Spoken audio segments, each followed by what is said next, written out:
टेम्पसेंस instruments India का IPO आ रहा है। टेम्पसेंस, टेम्प मतलब टेम्परेचर का टेम्प और सेंस सेंसर्स का सेंस।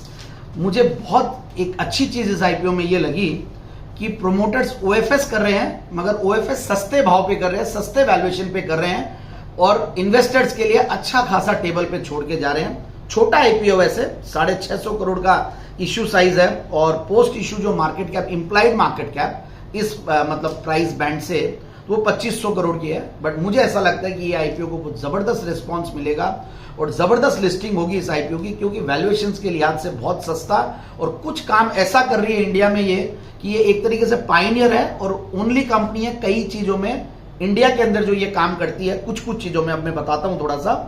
ये कंपनी लार्जेस्ट मैन्युफैक्चरर है कॉन्टैक्ट और नॉन कॉन्टैक्ट टेम्परेचर सेंसर्स की इंडिया के अंदर। अच्छा खासा मार्केट शेयर वहां पे है। फिर it is also the only Indian manufacturer of non contact temperature sensors. तो यहां पे तो जबरदस्त काम कर ही रही है। फिर हमने देखा again it is the only manufacturer of fibre optic temperature sensors and thermal profiling systems. तो इस तरीके का काम कर रही है। और again only manufacturer of pyrometers and online thermal इमेजर्स in India. तो इस तरीके की जब ओनली आती है, पायनियर आता है, तो सर्टेनली इनकी वैल्यूएशंस को बहुत ज्यादा आंक नहीं सकते हैं और डिमांड देखना पड़ता है और डिमांड भी अक्रॉस द इंडस्ट्री है, ये भी एक देखना पड़ेगा। तो मुझे लगता है कि एक बहुत ही यूनिक कंपनी आई है और बहुत ही बेहतरीन कंपनी है। और इनफैक्ट मुझे लगता है कि जिस तरीके से बैकवर्ड इंटीग्रेशन इन्होंने किया हुआ है उसका बेनिफिट 12 इंडियन पेटेंट्स है कंपनी के पास, इंडियन ट्रेडमार्क्स 8 है, एक कॉपीराइट रजिस्ट्रेशन है और 39 ओवरसीज ट्रेडमार्क रजिस्ट्रेशंस। तो इस तरीके का एक स्ट्रॉन्ग बिजनेस मॉडल और मजबूत एंट्री बैरियर्स वाली कंपनी और बहुत ही जबरदस्त कस्टमर्स की स्टिकीनेस है। मतलब इनके प्रोडक्ट्स को कस्टमर ले ले तो दूसरे की तरफ स्विच होने की नहीं सोचते हैं। तो इस तरीके का काम ये कंपनी कर रही है और मुझे ऐसा लगता है कि आगे भी जिस तरीके की ग्रोथ इन्होंने पास्ट में दिखाई है आगे भी दिखाएंगे। आप देखिए अच्छा खासा इन्होंने रेवेन्यू की ग्रोथ दिखाई है।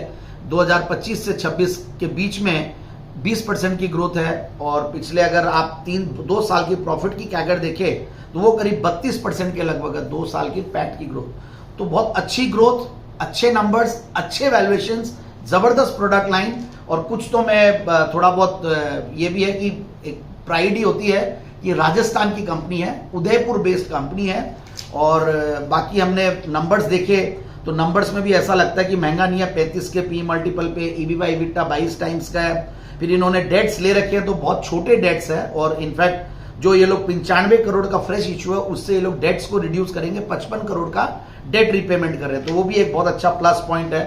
फिर क्लियर पीयर टू पीयर जो कंपैरिजन किया तो एप्पल टू एप्पल तो नहीं हो रहा है, बट कुछ कंपनियों से इनके प्रोस्पेक्टस में जो देखा तो जैसे केआरएन हीट एक्सचेंजर्स है, वो भी एक भिवाड़ी बेस्ड कंपनी है। डेनिश पावर वो भी एक जयपुर बेस्ड कंपनी है। तो उन सब से इस कंपनी को कंपेयर किया गया तो वैल्यूएशंस बहुत सस्ते हैं यहाँ पे भी। और इनफैक्ट ईबीटा पे बोल लीजिए, डेट टू इक्विटी जब ये लोग ऑलमोस्ट नेग्लिजिबल डेट्स पे आ जाएंगे तो बहुत सारी चीजें हैं। फिर उसके बाद एंकर इन्वेस्टर्स देखना होता है तो एंकर इन्वेस्टर्स की लिस्ट बहुत ही इंप्रेसिव है और उससे भी कॉन्फिडेंस बहुत आ रहा है। बाकी ऐसा लगता है कि जिस भाव पे ये कंपनी आ रही है और जिस तरीके का ये काम कर रही है बहुत अच्छे लिस्टिंग गेन्स बन सकते हैं। तो बिल्कुल मेरे हिसाब से फैमिली मेंबर के हर अकाउंट पे एग्रेसिवली इसमें सब्सक्राइब करना चाहिए और अगर अलॉटमेंट आ गई तो मुझे ऐसा लगता है कि अच्छा खासा लिस्टिंग गेन्स भी बनेगा।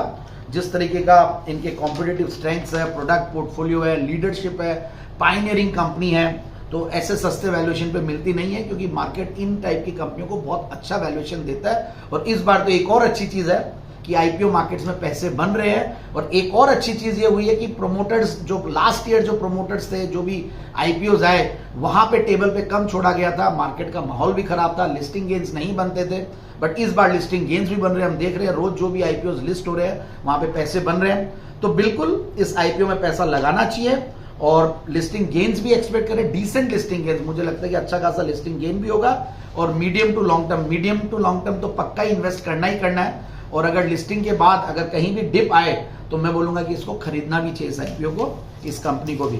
सो फाइनली ट्रेडस्विफ्ट रिसर्च टीम ने जब डीप डाइव की तो राय यही निकली है कि इस आईपीओ में बिल्कुल सब्सक्राइब करें। So finally one can subscribe for decent listing gains and medium to long term investing. Thank you.